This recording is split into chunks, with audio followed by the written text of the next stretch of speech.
Alhamdulillah nahmaduhu wa nasta'inuhu wa nastaghfiruhu wa nu'minu bihi wa natawakkalu alaih. Wa na'udzu billahi min shururi anfusina wa min sayyiati a'malina. May yahdihillahu fala mudilla lahu wa may yudlilhu fala hadiya lahu. Asyhadu an la ilaha illallah wa asyhadu anna Muhammadan abduhu wa rasuluh. Sallallahu alaihi wasallam tabaraka wa sallama tasliman kasiran kasira amma ba'd. Bismillahirrahmanirrahim. Wa man ahsanu qawlan mimman da'a ila Allah wa amila salihan wa qala innani minal muslimin.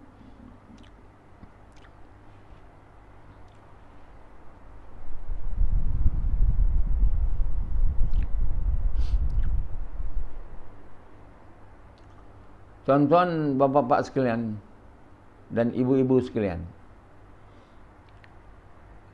seluruh manusia ni, kalau seorang ke, 10 orang ke, 1,000,000 ke, dia sama je, tak boleh buat apa. Hatta seluruh manusia di seluruh alam, dia kalau seorang tak boleh buat apa, campur 2 orang, bukan 2 orang boleh buat, 10 boleh buat, tak sama, tak boleh buat apa. Seorang tak boleh buat apa, 1,000 orang tak boleh buat apa, seluruh manusia sedunia ni tak boleh buat apa. Oi, macam mana kamu cakap tak boleh buat apa? Macam-macam boleh buat tak? Mereka boleh buat hanya bila Allah izin. Kalau Allah tak izin, apa pun tak boleh buat. Yang Allah izin boleh buat kereta, boleh buat kapal selam, boleh buat rumah. Kalau Allah tak izin, dia orang tak boleh buat tu semua. Sekarang ni Allah landakan dengan COVID. Dah berapa tahun dah? Berapa banyak vaksin dah keluar? Mula 1 dos, sekarang 2 dos, lepas tu mau 1 lagi, namanya booster. Lepas ni tak tahu apa lagi nak dia nama, super booster pula. Kita satu perkara tu, kalau dia 1 vaksin tak berkesan, maknanya Allah tak izin. Takkan 2 pula, jenis 2 vaksin boleh berkesan pula. 3 tak boleh, semua tak boleh berkesan lah. Ini tak, kita ingat kalau 1 vaksin tak berkesan, 2 boleh, tak boleh. 3 boleh, dia tak boleh juga. 10 tak boleh. Last orang tu dapat side effect, ada sakit jantung sikit, dah. Dengan vaksin 3 kali, teruk badan tu, menahan dia. Dah. Ada yang tidak, ada yang, banyak yang mati, banyak yang dah, dia kata lepas ambil vaksin tu terus paralyze, terus tak boleh jalan, pakai kursi roda. Ada kawan dia pun macam tu juga, orang tua lah. Jadi mereka tetap nak lagi buat. Lepas ni kan apa lagi nak vaksin lagi? Kan itu kelakar semua. Kenapa? Kerana kita tak faham. Satu perkara yang paling penting, kita tak faham. Kita tak ada kuasa melainkan diizin oleh Allah. Kita tak boleh buat apa. Ini tak faham. Jadi sepatutnya orang yang percaya kita tak boleh buat apa melainkan diizin Allah. Allah boleh buat tanpa izin kita.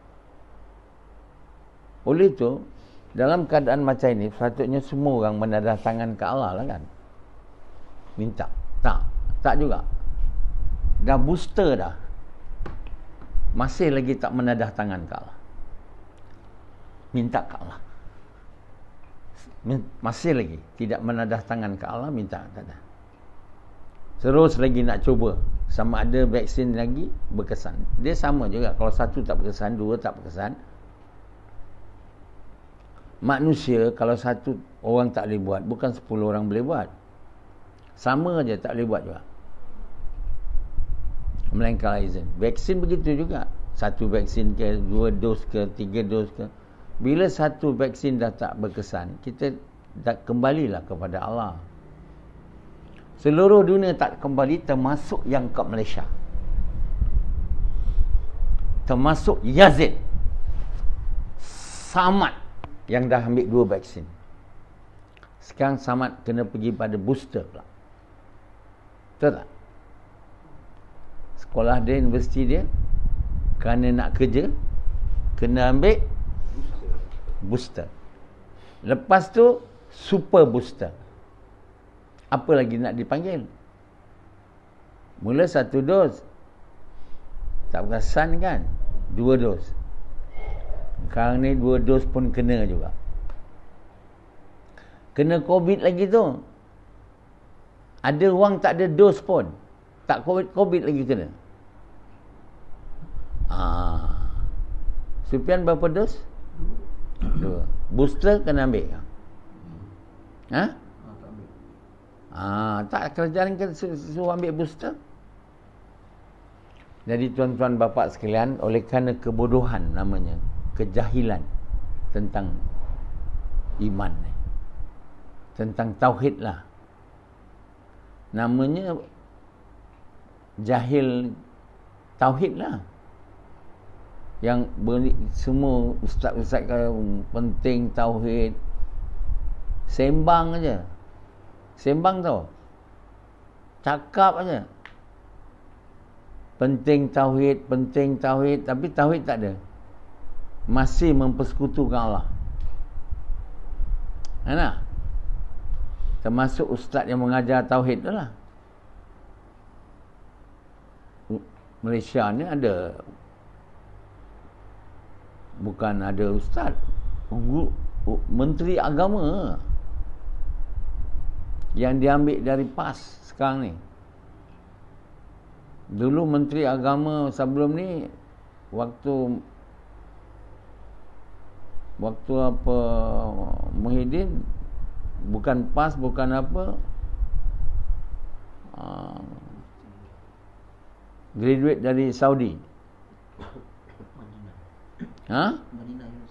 Madinah. Itu mengajar, dia orang kata lah, itu betul tidak. Apa dia? Dia punya aliran tu apa? Wahabi. Tapi dia kata bila dia dah jadi menteri agama, tak boleh lah ikut aliran Wahabi. Kena ikut aliran semua orang. Pandai pula dia bertukar. Lepas tu dibuang, dia tak jadi agama, menteri agama. Dulu mufti. Jadi menteri agama, berhenti mufti.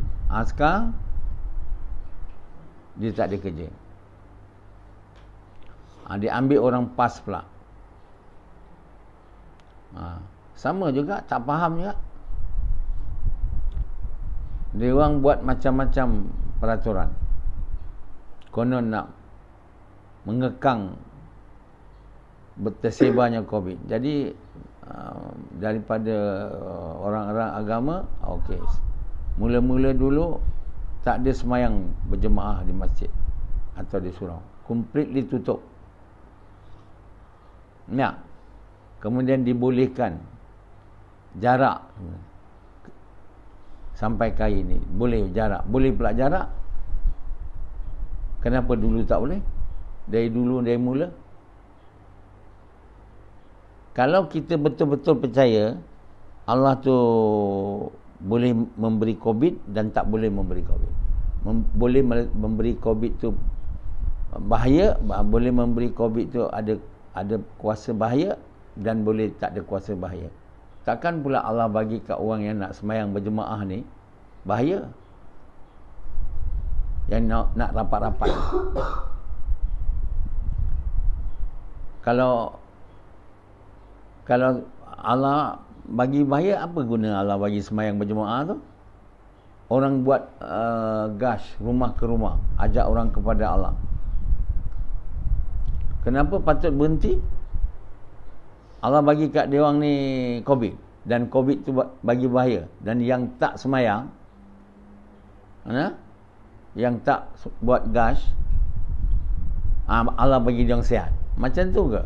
Allah ni Tuhan macam tu ke? Allah tak Tuhan macam tu. Allah Tuhan yang memelihara. Allah Tuhan yang memberi bahaya. Allah bagi mati, Allah bagi hidup. Allah bagi mati, Allah bagi hidup. Tak ada siapa boleh bagi mati. Itu tak faham.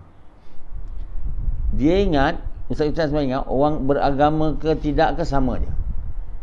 Yang berkuasa COVID,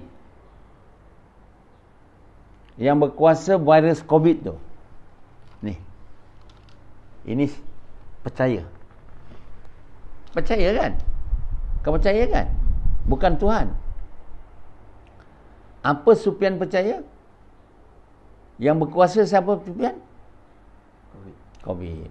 Atau kita kata kuman COVID lah. Virus COVID. Yang berkuasa siapa? Kan? Kau ambil vaksin kan? Saya bukan nak cakap apa. Hukum ambil vaksin tu, dia orang kata harus. Salah. Hukumnya makruh tahrimi. Makruh tahrimi maknanya tak berapa bagus nak ambil. Makruh tanzih boleh ambil, pun tak ada pahala. Macam kenduri arwah, tahlil semua ni, hukumnya bukan sunat. Sunat ada dua, muakkad dan tidak muakkad, dituntut dan tak dituntut. Lepas sunat fardu. Fardu ain, fardu kifayah, dua-dua fardu. Yang ini dia fardu tidak, sunat tidak, tahlil dan COVID ni dia makruh. Dua makruh, makruh tanzih atau makruh tahrimi. Jadi yang ambil vaksin ni makruh tahrimi. Yang kenduri arwah tahlil ni makruh tanzih. Buatlah, tak ada apa. Tapi pahala tak dapat.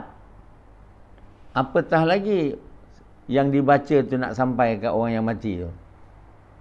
Benda pun makruh, boleh dibuat dan jamu orang makan. Benda tu tak haram. Benda tu tak haram. Benda tu tak sunat, namun dibuat. Bergaduh semua orang, bertengkar tak habis. Yang suka tahlil, katakan orang yang tak suka ni Wahabi lah. Yang Wahabi memang tak nak ikut yang Nabi tak buat. Sehinggakan kunut semayang subuh pun tak nak buat.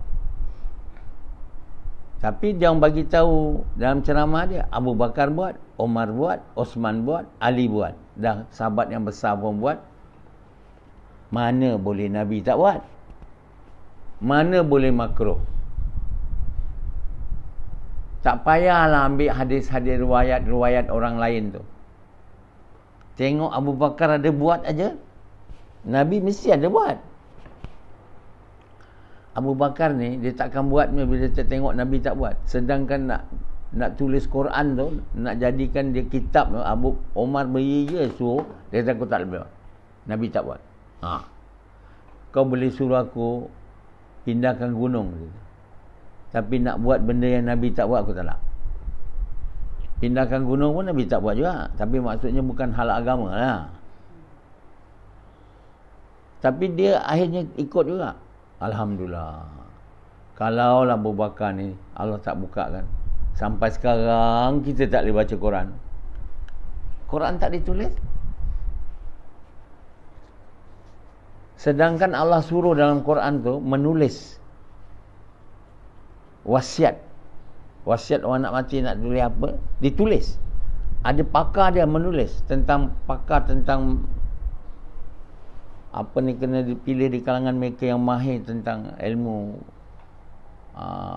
wakaf ni. Dah ada saksi pula tu. Kenapa kena tulis? Quran tak payah tulis. Aduh. Menulis Quran tu ialah fardu. Allah bagi tahu kami mengajar manusia dengan perantaran pena. Kami mengajar manusia dengan perantaran pena dan tulisan. Kenapa tak boleh tulis tak? Maknanya ternyata mereka ni tak faham Quran.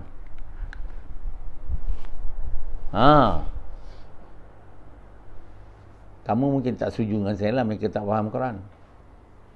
Tapi saya dah tanya Allah ni, tak, kenapa? Kamu tak ada alat nak tanya. Jadi semayang kunut ni tak payah dipertengkarkan lagi. Dia hukumnya sunat tidak muakkad. Kalau dia tidak muakkad, boleh buatlah. Apa sebab tak boleh buat? Yang tak nak buat tu yang bodoh. Kalau berdoa boleh dalam semayang, boleh waktu sujud. Nabi buat. Kenapa tak boleh subuh berdoa? Ada Wahabi tu kata berdoa lepas semayang tak ada. Itu memang Nabi tak ada buat. Berye-ye berdoa setengah. Jadi tak payahlah buat kalau tak nak. Tapi bukan juga dia berdosa. Tak boleh buat langsung, tak ada. Makruh je. Makruh tanzih. Tak buat pahala. Tapi maknanya tak salah nak bertengkar pun tak apalah. Kalau macam kunut subuh, ialah sunnah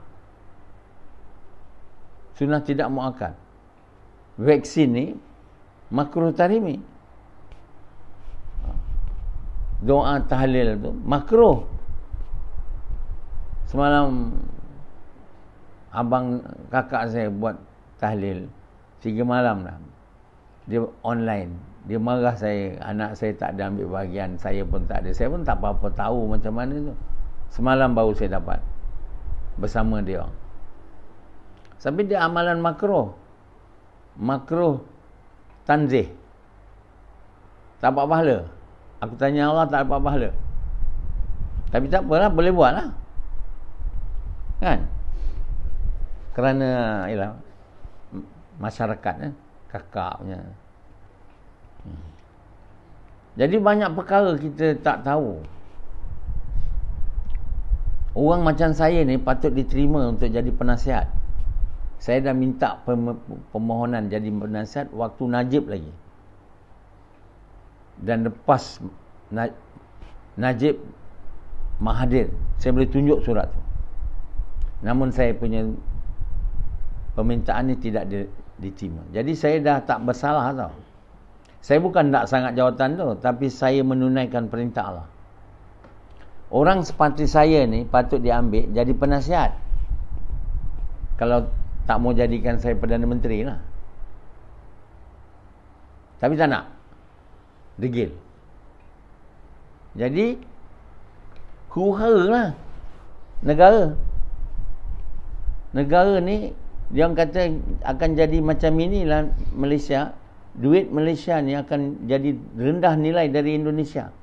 Indonesia dijangka menjadi kuasa besar ekonomi dunia. Dijangka lah. Tapi saya rasa tak. Dengan perangai orang Indonesia ni, sampai bila pun tak boleh jadi kuasa ekonomi. Kecuali perangai yang berubah. Mereka rajin tapi banyak mencuri, banyak corruption. Jokowi berapa lama nak ni? Jadi tak tahulah. Itu semua sangkaan. Kamu punyai kekayaan daya bumi, kekayaan bumi, laut yang luas macam Indonesia. Tapi kalau orangnya tak bagus, boleh digunakan semua tu. Yang pertama Indonesia kena buat ialah membaiki jati diri orang Indonesia. Dan ini boleh dibaiki dengan pengajaran, dengan ilmu, pengetahuan. Tapi di situ kerana corruption, orang kaya je boleh dapat belajar. Yang miskin ni tak diberi scholarship. Scholarship dapat anak orang kaya juga. Sampai bila lah nak berubah? Bila jumlah besar rakyat dia orang miskin dan tak ada bertukar minda dan pandangan dia, fikiran dia. Jadi takkan majulah negara tu selamanya. Buat jambatan panjang-panjang besar-besar, ibu kota baru ni tak buat Indonesia. Jadi kalau memerintah negara ni tak tahu cara, tak berubah. Margaret Thatcher, dia faham bahawa manusia ni akan, negara ni akan maju bila manusia ni diberi liberty. Diberi liberty makna kebebasan memilih, the choice, the freedom to choose, to act as they want. So dia yang industri-industri yang yang control by kerajaan tu kan, dia buang pelan-pelan, jadi not controlled by the government. Macam Malaysia lah, banyak industri government link. Apa nama dia tu? GLC. Di England tu macam tu lah. So Margaret Thatcher dismantle that. Sebab dia percaya manusia ni kalau di bawah kuasa mana-mana, dia will not prosper, dia tak akan maju. So dismantle that. So macam komunis, dia buat orang semua di bawah cannot maju. Bila Yeltsin dan Boris Yeltsin dan Gorbachev apa nak? Gorbachev dia pergi visit West, baru mata dia terbeliak. Dia orang kata we are wrong. So slowly akhirnya Russia pun tak ambil komunis lagi, mula moving towards demokrasi. Tapi itu tak cukup. Mereka masih lagi bertahun-tahun dah biasa dengan dikuasa ni, tak dapat bertindak secara individu dengan baik. Tapi semua tu akan berjaya juga, dia kata, bila ada rules of law, bila tak ada corruption. Indonesia demokrasi, but rules of law tak ada. Arab nama demokrasi, but not true democracy, tapi rules of law tak ada. So they all fail. Jadi sebenarnya kita ni boleh maju bila kita diberi kebebasan. Dalam apa pun kita boleh maju. Dalam maksiat pun boleh maju. Diberi kebebasan. Tapi bila tak ada rules of law. Tapi bila rules of law maknanya ada agama. Jadi Islam adalah agama memberi kebebasan. Dalam memilih agama pun Allah bagi kebebasan. Tidak ada paksaan dalam agama. Tapi kita suka nak memaksa orang. Kita sendiri, kalau kita kerajaan, suka nak memaksa orang. Kalau PAS memerintah negara ni, dia nak memaksa semua orang Islam potong tangan kalau mencuri. Jadi macam mana orang negara ni nak maju? Jadi Dr. Mahathir memang betul dia, benar. Saya tak setuju. Ini bukan undang-undang Islam, ini undang-undang PAS, dia kata. PAS sebenarnya ambil dari Quran. Itu bukan undang-undang PAS. Tapi disalah faham oleh orang PAS bahawa potong tangan ni mandatory, mesti, wajib. Bagi orang Islam kalau mencuri kena potong. Dia tak wajib. Orang Islam pun boleh buat pilihan. Kenapa pula dia dipaksa untuk potong tangan kalau dia mencuri? Dia boleh ikut hukum konvensional. Apa konvensional hukum bila mencuri? Penjara kan? Ataupun bila rasuah pun penjara. Rasuah tu pencuri. Islam mau, kata Allah tak suka kita ambil harta orang tanpa izin orang. Allah tak suka kita curi. Menghormati nyawa dan harta orang lain ni adalah mandatory bagi setiap orang. Kita kena menghormati dan memuliakan nyawa dan harta. Kita tak boleh membunuh dalam Islam. Satu orang kita bunuh macam bunuh seorang manusia tau. Allah tak suka kita membunuh. Kita boleh bunuh dengan melalui hukum yang Allah benarkan kalau kamu membunuh orang lain. Kisas. Jadi Allah tak suka. Jadi begitulah kita kalau curi harta orang, Allah tak suka. Allah bagi perintah untuk orang yang mencuri ni dipotong tangan kalau dia nak. Kalau dia tak nak, dia nak terus mencuri lagi, ikutlah hukum komersial. Orang yang mencuri ni dia nak dipotong tangan, bila dia mau, lepas ni tak nak potong tangan, tak nak mencuri lagi dah. Supaya dia jadi orang baik. Jadi orang Islam yang mencuri, dia tak nak jadi baik, dia takkan pilih hukum ini. Sebab dia mau mencuri lagi. Jadi dia pergilah ikut hukum konvensional tu. Jadi Allah buat hukum ni supaya orang yang mencuri ni jera dan bertaubat, tak mencuri lagi. Bukannya kerajaan tu mau paksa.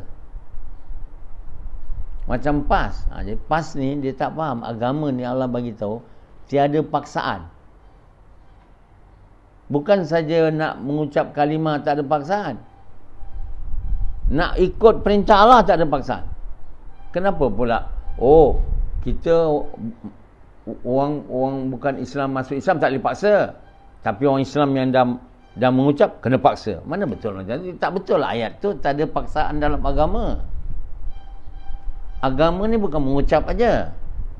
Jadi orang PAS ni tak faham Quran tu. Orang Taliban tu tak faham Quran ni.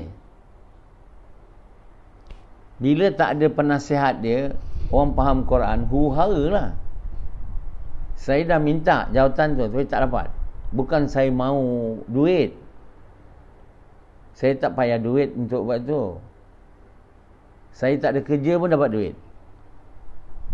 Tuan tengok. Apa saya nak duit pula?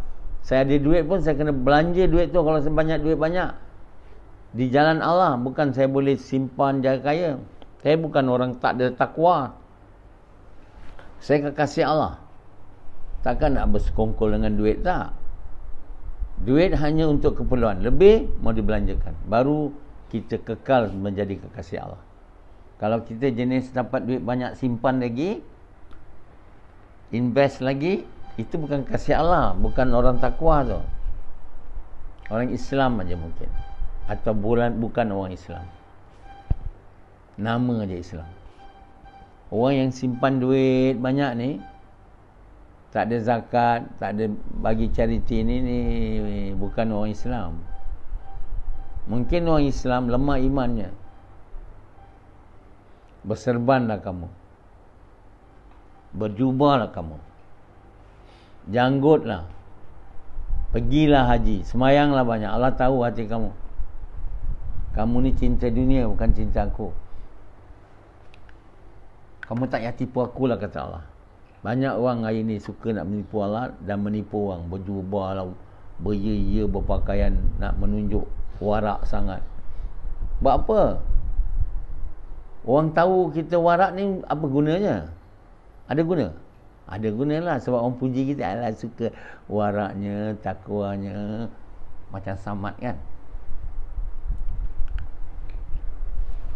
Tapi Allah tahu kau takwa ke tidak ke. Jadi kerana akidah tak kuat lah ni, tauhid tak kuat. Jadi bila kita tak faham Quran, kita tak dapat amal mengikut Quran. Semua kena paksa. Allah tak suruh semua macam satu orang yang dah berzina kena 100 sebat. Sama ada dia kahwin atau dia tak kahwin. Kalau dia tak,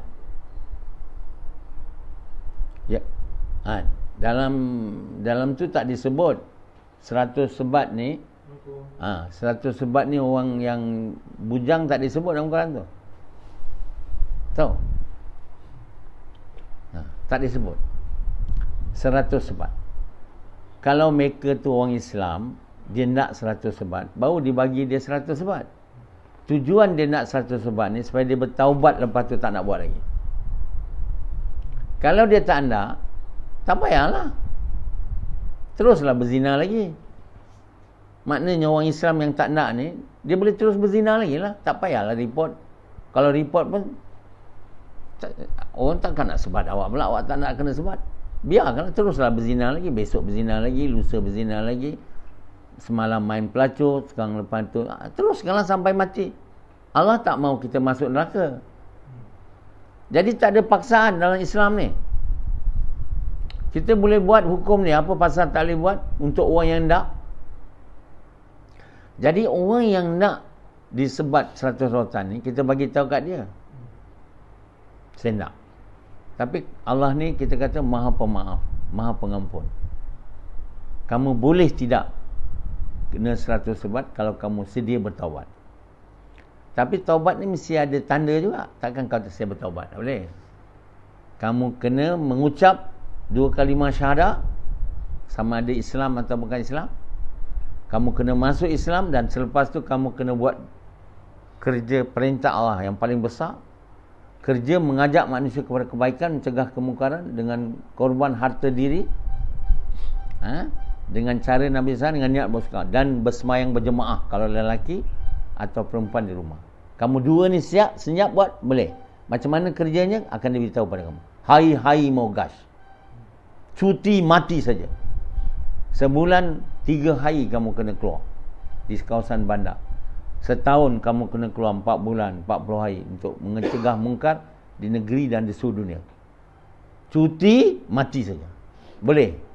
Tulis, sign, taubat, lepas. Tak payah 100 sebat. Tahu? Ada perempuan yang dalam Quran bagi tahu, kalau perempuan perempuan tu disyaki dia ni buat benda ni, dia diberi hukum berkurung, dia perintah berkurung, perintah dalam rumah, berkurung, tahanan dalam rumah sampai mati. Itu ada, tak ada rejam, tak ada. Kalau sekiranya halim disyaki, bukan perempuan aja, lelaki disyaki melakukan ni, maka bukan halim disyaki, halim mengaku, dan saya nak ikut hukum Islam, maka halim melalui hukuman tahanan dalam rumah sampai mati. Kecuali halim mau bertaubat dengan 2 syarat tadi. Maka kata Allah, tahanan dalam rumah pun dihilangkan. Islam baik tak? Kalau Islam agama macam ni. Tapi dipaham oleh orang Islam, agama ni tak paksa. Bila kita paksa, ini tak ada liberty. Liberty, tak ada kebebasan memilih lah. Jadi Allah memberi kita pilihan. Jadi orang macam saya yang faham Quran ni patut dijadikan at least penasihat, tapi tak nak. Saya punya permohonan untuk memohon jadi penasihat ditolak oleh Najib, oleh Mahathir, dan saya tak minta lagi dah. Buat apa? Tak ada orang pun akan terima saya. Buat apa saya minta? Tapi Allah SWT tahu saya dah minta, saya lepas daripada bersalah. Sebab orang yang alim ni, dia bersalah kalau tak menegur. Kalau saya ni alim, saya diam, biarkan kemaksiatan, tak boleh. Jadi saya telah suruh Samad tulis surat, saya sign, memohon jawatan tu, tak diterima. Rosma pun saya hantar, Sultan semua saya hantar, tapi diorang semua tak terima. Jadi saya tak ada bersalah, saya lepas.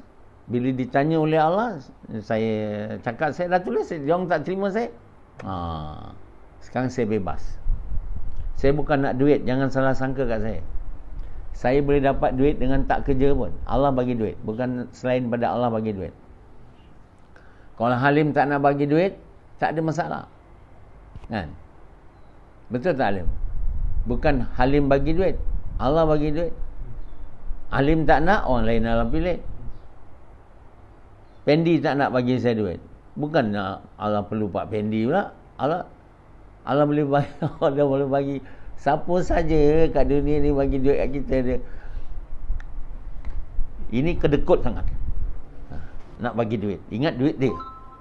Kita kalau ingat duit kita memang susah. Nak bagi apa pun tak susah. Kalau kita kata duit tu duit kita.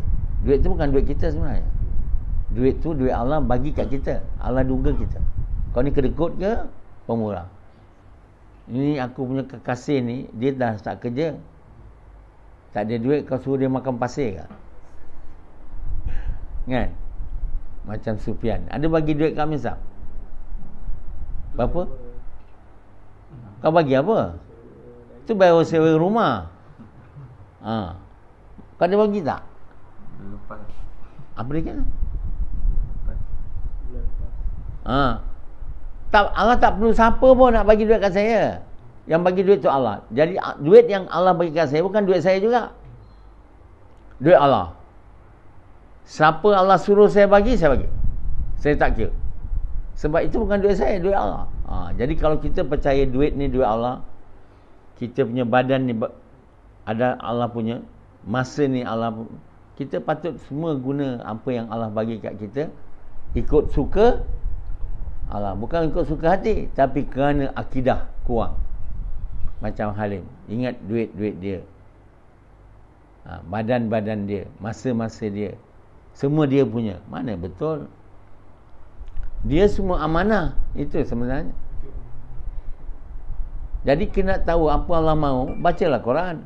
Baca Quran pun tak nak, apa pun tak tahu. Jadi orang tak nak baca Quran, tak nak faham Quran, tak nak amal Quran. Tentulah mereka ni, kata Allah, mereka ni orang yang macam orang yang tak baca Quran, tak mau, dia tak mengucap pun dia tak nak. Dalam Quran tu Allah perintah kena mengucap semua orang. Perintah pertama. Orang yang tak baca Quran, tak faham Quran, semua kat dunia ni, mereka tak mengucap. Bukan saja tak, ya mereka tak mengucap. Jadi bila mereka tak mengucap, semua amal mereka memang buruk lah. Kita bukan kena mengucap aja bahawa amal jadi baik. Kalimah yang kita ucap tu mau ada dalam hati kita. Ke tahap yang Allah mahu baru amal jadi baik. Mengucap aja tak ada. Jadi banyak orang kat dunia ni mengucap pun tidak. Atau mengucap kalimah tu tak mana. Mereka ni umpama orang mati. Di sisi Allah sebelum mati dah mati. Kenapa dia mati? Tak ada amal baik, langsung kosong. Jadi orang yang tak mengucap kalimah atau kalimah ada tapi tak sampai dalam hati dia ke tahap yang Allah mahu, amal dia semua tak baik, dia akan mati dalam keadaan amal baik apa pun tak ada. Amal baik apa pun tak ada. Mereka ni kata Allah seumpama orang yang mati. Dia orang ni mati sebelum mati yang betul tu. Jadi di akhirat nanti apa yang nak masbat? Masuk neraka aja lah. Kerana mati. Jadi orang yang tak mau mengucap, orang yang tak ada mengucap ni orang yang sangat buruk perangai dia. Kerana apa? Perintah mengucap ni perintah nombor 1. Allah Subhanahu Wa Taala tak mau kita bertuhankan lain daripada Allah. Sungguh-sungguh dia tak mau. Kita yang ini dia tak mau. Allah mahu kita betul-betul mengaku. Pertama mengaku lah, lepas tu mengaku dengan hati, bukan mengaku kat mulut je. Yang ini orang Islam dia nak mengaku kat mulut je. Sebab semua ulama-ulama dia dulu mengatakan rukun Islam pertama ni mengaku kat mulut aja. Tak payah bawa ke dalam. Lepas tu semayang. Semayang dengan mulut aja. Lepas tu puasa, zakat, haji. Puasa, zakat, haji dengan mulut aja. Sebab kalimah kat mulut Mereka ni pun orang mati juga. Kalau kalimah tak masuk dalam hati, semua jadi mati tau. Semayang tak diterima, puasa tak diterima, sedekah tak diterima. Nah, lepas tu kerana dia mengucap, dia pun dihisap lah. Dihisap, mengaku pula, menipu. Aku buat ni kerana engkau, ya Allah. Allah kata, engkau tak buat untuk aku, engkau buat untuk dipanggil orang ulama. Ini orang mati lah. Sepanjang hayat dia mengajar agama, dia tak dinamakan amal baik, amal buruk. Sekarang kau masuk neraka sebab di dunia aku dah bagi engkau, banyak orang panggil kau ulama. Aku sedekah. Ni orang penipu semua ni, yang mati tadi, yang mungkin dia mengucap, yang kafir dia tak ada dihisap. Tak payah hisap. Semua kena masuk, mati. Yang ni mengaku Islam tapi menipu. Jadi kita hari ni semayang menipu Allah, tak ingat Allah, kata ingat Allah, puasa pun menipu, tak ikhlas. Kita pun dihisap lah. Kita pun cuba menipu juga. Allah yang tahu semua, apa dalam hati manusia akan tahu kita ni penipu.